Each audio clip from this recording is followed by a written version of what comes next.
Hello everyone. তো এখন contact sign হওয়ার পর তাইয়ং হানজিনকে একটা ওয়ার্নিং দেয়, আর সেটা ছিল যে এই রুমটা আমার, আর এতে নক না করে কেউ যেন এন্টার না করে। ওয়েল, হানজিন এমনিতেও তার রুমে কেনই বা যেতে চাইবে, কিন্তু ইন দ্য এন্ড একটা জিনিস তাকে বদার করছিল। সে তাইয়ংকে জিজ্ঞেস করতে থাকে যে আমি তো জবে পুরো দিন কাটাবো, তুমি কিভাবে ছুটি নেবে, কিভাবে বেবির জন্য টাইম বের করবে? এই সব কিছু তোমাকেই ম্যানেজ করতে হবে, এটা কন্ট্রাক্টে লেখা আছে। তাইয়ং বলে, তুমি চিন্তা করো না, আমি সব ম্যানেজ করে নিয়েছি। অ্যাকচুয়ালি তাইয়ংয়ের মাইন্ডে একটা প্ল্যান ছিল। সে নেক্সট ডে আর সেখানে নিজের অ্যানুয়াল লিভ নিয়ে কথা বলে। তার কাছে 1 মাসের ছুটি ছিল, যেটা সে এখন ইউটিলাইজ করতে চাইছিল। কিন্তু তার বস তাকে বলে, এখন তো আমাদের কাছে এমনিতেই শর্ট অফ পিপল আছে, আমি তোমাকে পাঠাতে পারবো না। কিন্তু কোনো না কোনো ভাবে তাইয়ং তাকে কনভিন্স করে নেয়। বাট বস তাকে একটা শর্ত দিয়েছিল, আর সেটা ছিল যে আমাদের একটাই ফটোগ্রাফার ছিল, আর সে এখন পালিয়ে গেছে। আমাদের তাড়াতাড়ি কিছু ফটোশুটের দরকার, আর আমি জানি তুমি ফার্স্টে কতটা পারফেক্ট ফটোগ্রাফার ছিলে। এখন এমনিতেই বেচারা তাইয়ং তো কখনো ক্যামেরা হাতে নিতে চাইতো না, কিন্তু এত বছর পর তাকে আবার ক্যামেরা নিতে হবে, এটা তার প্যাশন ছিল। আর আবার এই কাজ করতে গিয়ে তার কোথাও না কোথাও পেন ফিল হচ্ছিল, কিন্তু সাথে সাথে সে এনজয়ও করছিল। খুব ভালোভাবে কিছু ফটোশুট করে একটা হোটেলের। আর তারপর যখন এই ব্যাপারে সে ডিসকাশন করছিল, তখন মনে হয় তার ভাগ্যটা খুব ভালো ছিল। ইনফ্যাক্ট সেই একই এরিয়াতে একজন বেস্ট ফটোগ্রাফার এসেছিল নিজের ইন্সপিরেশন পাওয়ার জন্য, আর তার নাম ছিল এমিজু। সে তার অ্যাসিস্ট্যান্টকে বারবার একটা জায়গা খুঁজতে বলছিল, বাট তার অ্যাসিস্ট্যান্ট তার পারফেকশনের কারণে খুবই বিরক্ত ছিল। সে ভাবছিল এমন জায়গা আমি কোথা থেকে আনবো, কেননা এই অ্যাসিস্ট্যান্টটাই চেঞ্জ করে দিই। এর মধ্যে সে বাইরে যেতে যেতে ভেতরে তাইয়ং এর ডিসকাশন শুনতে পায়। সে এমনই একটা এরিয়ার কথা বলছিল যেমনটা এমিজুর দরকার ছিল। সে ভেতরে যায় আর তাকে বলতে থাকে যে তোমার থট কারোর সাথে অনেকটা মিলে যাচ্ছে, আর সেটা হলো এমিজু। তুমি কি একদিনের জন্য তাকে অ্যাসিস্ট করবে? তোমার কারণে আমরা সেই জায়গাটা পেয়ে গেছি যেখানে সে ফটোশুট করতে চায়, আমরা সেখানেই যাব। তুমি কি তাকে অ্যাসিস্ট করবে? এর সাথে সাথে তাইয়ংকে অনেক টাকাও অফার করে এই পার্ট টাইম ওয়ার্কের জন্য, কিন্তু তাইয়ং সেখানে দাঁড়িয়ে তাকে রিফিউজ করে দেয় আর বলে, this is not my cup of tea, আমি আর কখনোই ক্যামেরা হাতে নেব না। অন্যদিকে বাড়িতে আমাদের হানজিনকে দেখানো হয় যে পুরোপুরি প্রিপারেশন করে নিয়েছিল, আর একটা বড় লিস্ট বানিয়ে রেখেছিল তাইয়ং এর জন্য, যে সে কিভাবে উজুর কেয়ার নিতে হবে। ইন দ্য এন্ড সে তাকে একটা চেকলিস্টও দেয় আর বলে, আমাকে সাথে সাথে ইনফর্ম করবে যে তুমি কিভাবে তার কেয়ার নিচ্ছ। ওয়েল, এখন নেক্সট মর্নিং যখন সকাল 8টা বাজে, হানজিনের টাইম শেষ হয়ে যায়। এখন তাকে কাজে যেতে হবে, আর এখন থেকে স্টার্ট হয়ে যায় তাইয়ং এর টাইমিং। আর সকাল 8টা থেকে সন্ধ্যে 7টা পর্যন্ত, যতক্ষণ পর্যন্ত হানজিন ফিরে আসবে ততক্ষণ তাকেই উজুর কেয়ার করতে হবে, আর এটা তাদের কন্ট্যাক্ট ক্লজের মধ্যেই ছিল। হানজিন অফিসে যেতে যেতে খুব খুশি ছিল, খুব এক্সাইটেড লাগছিল তাকে। আজ ফার্স্ট ডে ছিল অফিসের, যে এমপ্লয়িজরা এসেছিল তাদের ট্রেনিং চলছিল। সে সব কাজ খুব মনোযোগ দিয়ে শেখে। আর এদিকে বাড়ির সিন দেখানো হয় যেখানে তাইয়ং উজুর খুব ভালোভাবে কেয়ার নিচ্ছিল। সে প্রতিটা কাজ টাইম মতো করে, ওর ভালোভাবে কেয়ার নেয়, আর সাথে সাথে ফটো সেন্ড করে। কিন্তু ফটো রিয়েলিটি একদম আলাদা ছিল। টিভি স্ট্রিক্টলি মানা ছিল, তবু সে তাকে টিভি দেখাচ্ছিল। সে ভাবে যে এটা তার স্মার্টনেসের জন্য দরকার, আর এর সাথে সাথে খাওয়ার পর তাকে একটু চকলেটও দিত, আর বলতো যে এগুলো ব্যালেন্স ডায়েটের জন্য খুবই দরকার। আর যেভাবেই হোক সে উজুর খুব ভালোভাবেই কেয়ার নিচ্ছিল। আর তারপর ইন্ডিয়ান যখন 6টা বেজে যায়, সে ভাবতে থাকে কেননা হানজিন আসার আগে আমি একটা শাওয়ার নিয়ে নিই, আর তারপর হানজিনের ডিউটি স্টার্ট হবে। কিন্তু ভাগ্যটা দেখো, বেচারা যখনই শাওয়ার নিতে যায় তখন সেখানে ঠান্ডা জল আসতে শুরু করে, কারণ তাদের বয়লার নষ্ট হয়ে গেছিল। সে এমনভাবেই টাওয়াল পরে বাইরে বেরিয়ে আসে। ঠিক সেই সময় হানজিনও ফিরে আসে, আর তারা দুজনে একে অপরকে দেখে চিৎকার করে ওঠে।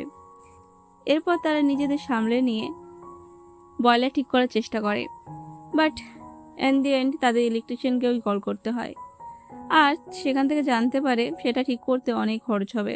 বাট এই টাইমে তারা দুজনেই ছিল খুবই গরিব, এতটা অ্যাফোর্ড করতে পারছিল না। তাই সামহাউ মোমেন্ট ম্যানেজ করার জন্য তারা ভাবে যে এখন উজুকে তো আমরা যেভাবেই হোক স্নান করিয়ে নেব। আর এটা এমন একটা জিনিস ছিল যেখানে হানজিন কোনোভাবেই কম্প্রোমাইজ করতে রাজি ছিল না। সে জল গরম করে একটা বাকেটে ঢালে, তারপর দুজন মিলে উজুকে স্নান করানোর চেষ্টা করে।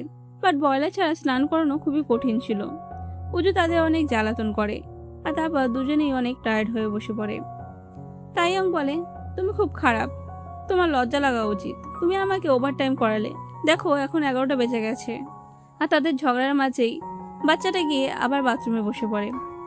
তারপর তাকে সামলাতে সামলাতে আই থিঙ্ক মাঝরাত হয়ে গেছিল। ওয়েল নেক্সট দিন যেমনভাবে হোক হানজিন অফিসে যায়। তাকে একটা টিমের সাথে কাজ করার জন্য অ্যাসাইন করা হয়েছিল, আর এটা সেই টিমই ছিল যার টিম লিডার ছিল ইউং সুং। বাট এখানে কথা বলতে বলতে একজন এমপ্লয়ি তাকে বলতে থাকে, আরে তুমি সেই মেয়েটা না যে লবিতে ইন্টারভিউ দিতে এসেছিলে আর একটা তামাশা খাড়া করে দিয়েছিলে? সেদিনের ফুটেজ আমাদের অফিসের সব গ্রুপে ভাইরাল হয়ে গেছে। অ্যাকচুয়ালি সেই দিন যখন সে ইন্টারভিউ দিচ্ছিল তখন তাইয়ং বেবিকে নিয়ে বিএস ফুড কোম্পানিতে এসেছিল। আর তখন এমন লাগছিল যেন সে বেবির মম আর তাইয়ং বেবির ড্যাড, কারণ তাইয়ং তাকে বারবার হানি হানি বলে ডাকছিল। কিন্তু থ্যাংক গড এই ফুটেজে তাকে দেখা যাচ্ছিল না।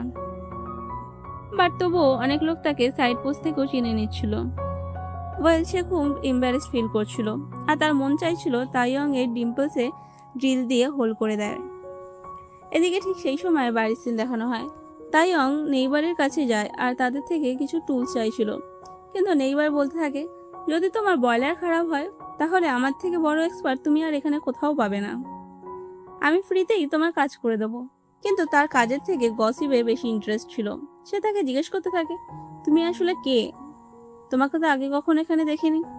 উজুর আন্টিকে তো তাও 2-1 বার এখানে আসতে দেখেছি, কিন্তু তোমার সাথে তার কিসের রিলেশন? তোমরা দুজন একসাথে এই বাড়িতে কিভাবে থাকছো? তখন সে বলতে থাকে, আমাদের রিলেশন খুবই কিউট, আর সেটা এই বেবির জন্যই। আমরা দুজন এই কিউট বেবিটাকে কিউট কাপল হয়ে বড় করছি।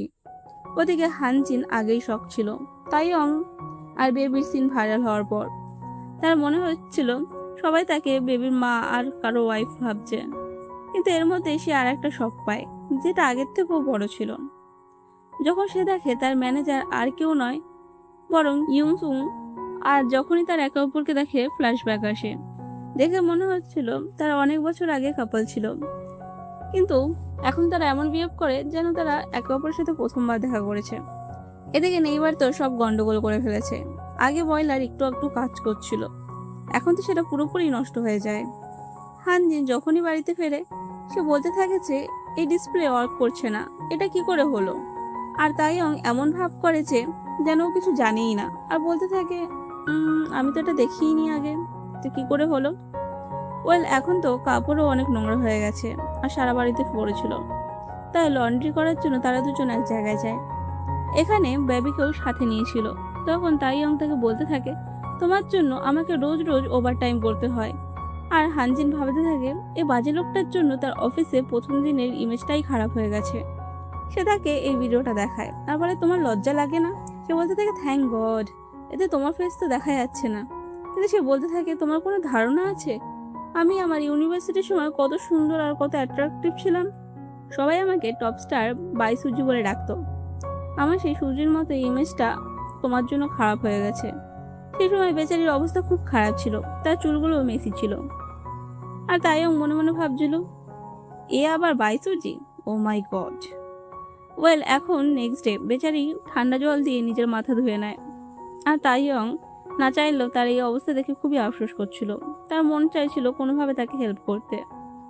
আর তারপরের দিনও সেই একই ঘটনা হয়। সে আবার ঠান্ডা জল দিয়ে হেয়ার ওয়াশ করে, আর কাশিও হচ্ছিল তার। এতে তার উপর আরো দয়া লাগতে থাকে। এর মধ্যে সে অফিসে শোনে যে ইয়ংসুং কিছুদিনের জন্য অফিসে আসবে না, কারণ সে বিজনেস ট্রিপে গেছে। তখন সে ভাবতে থাকে, চলো ভালোই হলো, কাল থেকে আমাকে আর ঠান্ডা জলে চুল ধুতে হবে না, কারণ ইয়ংসুং ছাড়া অন্য কারোর ইমপ্রেশন নিয়ে তার কোনো যায় আসে না। বাট নেক্সট ডে বেচারি যখনই অফিসে যাচ্ছিল, এবার তো উজুও নিজের নাকে হাত দিয়ে নেয়, কারণ তার আন্টি 2-3 দিন ধরে শাওয়ার নেয়নি। আর তারপর এই অবস্থায় সে অফিসে যায়। সামনে ইয়ংসুং সবার আগে বসেছিল। এদিকে তাইয়ং স্ট্রাগল আলাদাই ছিল। বয়লার খারাপ হওয়ার কারণে জল গরম হচ্ছিল না, এর মেশিনও কাজ করছিল না, তাই তাকে হাতে করে সব জামা কাপড় ধুতে হচ্ছিল। এই অবস্থায় সে সেই কার্ডটা দেখতে পায় যেটা এমিজির ছিল, আর সে ডিসাইড করে উজুকে তার ফ্রেন্ডদের কাছে দিয়ে ওই পার্ট টাইম জবটাই করতে যাবে।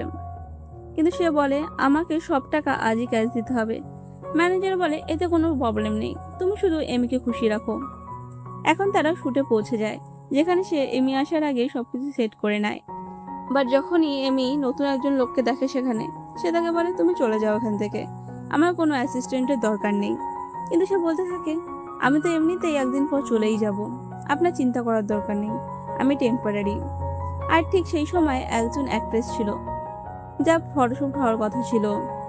সে খুবই চিন্তায় ছিল আর বলছিল যে তুমি যেভাবে সেট আপ করছো আমার মনে হচ্ছে আমার ইমেজ খুব বোল্ড দেখাবে। আর সে সেটা অ্যাকসেপ্ট করতে পারছিল না। কিন্তু এমি বলে তোমার আমার উপর না, আমার ক্যামেরার উপর ভরসা করা উচিত। আজ পর্যন্ত কোনো প্রজেক্টে আমি কাউকে ডিসঅ্যাপয়েন্ট করিনি। আর এমি যে সত্যিই একজন অসাধারণ ফটোগ্রাফার ছিল, আর কোথাও না কোথাও সে তাইয়ং এর রোল মডেলও ছিল। যখন সে নিজেও ফটোগ্রাফি করত, যেভাবে সে সেটিং আর লাইটিং আগে থেকেই রেডি করে রাখতো, তাইয়ং এর এমিজের পছন্দ জানা ছিল, সে তাকে স্টাডিও করেছিল, তাই সবকিছু খুব ইমপ্রেসিভ লাগছিল। এদিকে অফিসে ইয়ংসুং নোটিস করে যে হানজিনের শরীরটা ঠিক নেই, সে বারবার কাশি দিচ্ছিল আর তার ঠান্ডাও লেগে গেছিল। আমাদের হানজিন তো বেশ লাকি ছিল, তার কেয়ার করার জন্য দুজন ছেলে ছিল। তাইয়ংও আজ তার টেনশনে এই পার্ট টাইম জবটা নিয়েছিল, যেটা সে আগে কখনো করার কথা ভাবতে পারেনি। আর এখান থেকে যে টাকা পায় সেটাতেই সে বলে ঠিক করিয়ে নেয়। কিন্তু একটা কথা ছিল, এত বছর পর আবার ফটোশুটে যাওয়া আর ক্যামেরা আবার হাতে নেওয়া, তার ভেতরে ফটোগ্রাফারটা যেন আবার জেগে উঠছিল। এখন যখনই জিন বাড়ি ফিরতে যাচ্ছিল, তখন তার সাথে এলিভেটরে ইয়ংসুং এর দেখা হয়। সে তাকে বলে তুমি বাসে যেও না, আমি তোমাকে লিফট দিয়ে দিই, তোমার শরীরটাও ভালো লাগছে না। এদিকে বেচারে তাইয়ং খুব ব্যস্ত ছিল কাজে, আর তার পেছন থেকে ছোট প্যাকেট তো নিজের কাজ করা শুরু করে দিয়েছিল। উজু তার রুমে ঢুকে পড়ে, তার বক্সগুলো খুলে ফেলে, আর সেই ক্যামেরা যেটা তার ভাই তাকে গিফট করেছিল, মানে উজুর ড্যাড যে ক্যামেরাটা দিয়েছিল, সেটা বের করে ফেলে। এই ক্যামেরাটা সে একবার ফেলে দিয়েছিল, কিন্তু তার মন এতটা হেভি হয়ে গেছিল যে 3 বছর আগে ফেলে দেওয়া ক্যামেরা আবার সে তুলে নিয়েছিল। কিন্তু এসবের পর সে খুব আপসেট হয়ে পড়ে। এদিকে হানজিন ইয়ংসুং এর কাছ থেকে লিফট নেয়, কিন্তু নিজের অ্যাপার্টমেন্টের একটু দূরেই নেমে যায়। তার মনে হচ্ছিল যেন সে এই বড় বিল্ডিংয়েই থাকে। আর সেখান থেকে একে অপরকে বাই বলার আগে তারা একটু পুরনো কথা বলে নেয়। তারা একে অপরের ফার্স্ট লাভ ছিল, আর 7 বছর আগে তাদের ব্রেকআপ হয়ে গেছিল। কিসের জন্য হয়েছিল, কিভাবেই বা হয়েছিল, কিছু ফ্ল্যাশব্যাক দেখানো হয়, যেখানে হানজিংই তার সাথে ব্রেকআপ করেছিল। সে হাই স্টাডির জন্য কোথাও যেতে চেয়েছিল, কিন্তু এখন অবস্থা এমন ছিল যে ইয়ংসুং এর কাছে বড় গাড়ি ছিল, অনেক টাকা ছিল, স্টেবল একটা জবও ছিল। আর বেচারি হানজিং এদিক সেদিক কষ্ট করে ঘুরছিল। এখন সে যখনই বাড়ি ফেরে, দূরে নামার কারণে ফিরতে ফিরতে সে বৃষ্টিতে ভিজে যায়, আর তার মুড আরো খারাপ হয়ে যায়। তাইয়ং আগে আপসেট হয়ে বসেছিল, সে বলতে থাকে আমি বলেছিলাম না এই রুমে যেন কেউ এন্টার না করে, দেখো কি করেছে উজু, সে ভেতরে গিয়ে আমার ক্যামেরাতে হাত দিয়েছে, যেটা আমি 3 বছরেও ছুঁয়ে দেখিনি। তখন সে বলতে থাকে আমি আগে থেকে খুব সমস্যায় আছি। তখন তাইয়ং বলে তোমার সমস্যার জন্যই তো আমি আজ উজুকে অন্য কারো কাছে রেখে একটা পার্ট টাইম জবে গেছিলাম, আর দেখো বয়লারও ঠিক হয়ে গেছে, এখন তুমি শান্তিতে শাওয়ার নিতে পারো, নিজেকে ফ্রেশ করতে পারো। এটা শুনে তো সে খুব খুশি হয়ে যায়। এরপর সে উজুকে খুব যত্ন করে স্নান করিয়ে ঘুম পাড়িয়ে দেয়। তারপর তারা দুজন একসাথে বসে, আর এখানে সেলিব্রেশনের জন্য একটা ওয়াইন ব্রেক করে। এখন তারা দুজন মিলে ওয়াইন খেতে থাকে, আর সাথে সাথে কিছু কথাও বলতে শুরু করে। সে বলে এই কয়েকদিনের আমাদের ছোটখাটো কিছু ঝগড়া হয়েছে, কিন্তু এখন আমি চাই না এইসব কন্টিনিউ হোক। যে সময়টা বাকি আছে আমরা সেটা শান্তিতে একসাথে কাটাই। তাইয়ং বলে হ্যাঁ, এখানে নেইবাররাও ভাবছে আমরা নাকি কাপল, তাই ভালোভাবে সময় কাটানোটাই ভালো, আর তারপর নিজেদের রাস্তা চলে যাব। এই প্রমিস করে তারা ঘুমিয়ে পড়ে। নেক্সট ডে মর্নিং, বাট এটা কি, তারা আলাদা আলাদা না ঘুমিয়ে একই বেডে ঘুমাচ্ছিল। মনে হয় তারা রাতে একটু বেশি ড্রিঙ্ক করে ফেলেছিল। আর যখনই তাইয়ং নিজের বেডে হানজিনকে দেখে আর বুঝতে পারে এটা কোনো স্বপ্ন না, তখন দুজনেই একে অপরকে দেখে চিৎকার করে ওঠে। এদিকে কিউট উজুকে দেখে মনে হচ্ছিল সে পুরো সিচুয়েশনটাই এনজয় করছে। আর এর সাথে এই পার্টটা শেষ হয়ে যায়। Thank you for watching, bye by.